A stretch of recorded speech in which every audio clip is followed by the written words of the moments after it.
Genesis chapter 15. The Lord's covenant with Abram. After this, the word of the Lord came to Abram in a vision. Do not be afraid, Abram. I am your shield, your very great reward.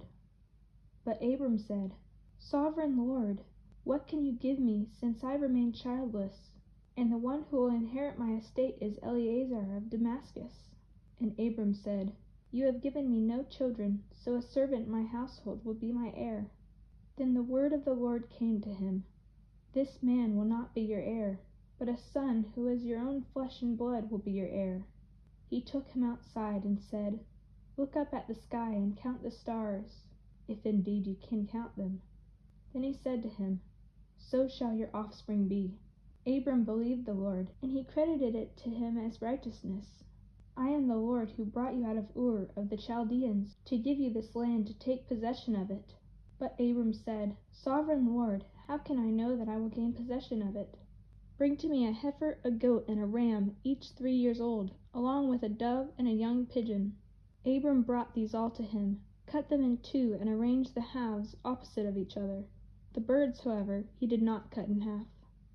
Then birds of prey came down on the carcasses, but Abram drove them away.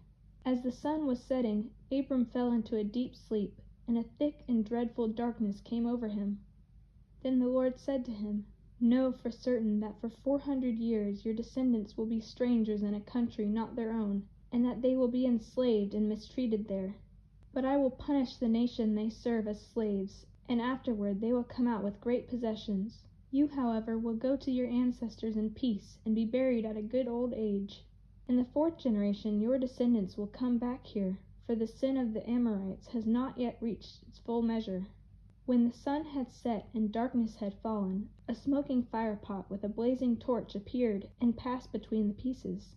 On that day the Lord made a covenant with Abram and said, To your descendants I give you this land, from the Wadi of Egypt to the great river, the Euphrates, the land of the Kenites, Kenizzites, Cadmonites, Hittites, Perizzites, Rephaites, Amorites, Canaanites, Girgashites, and Jebusites.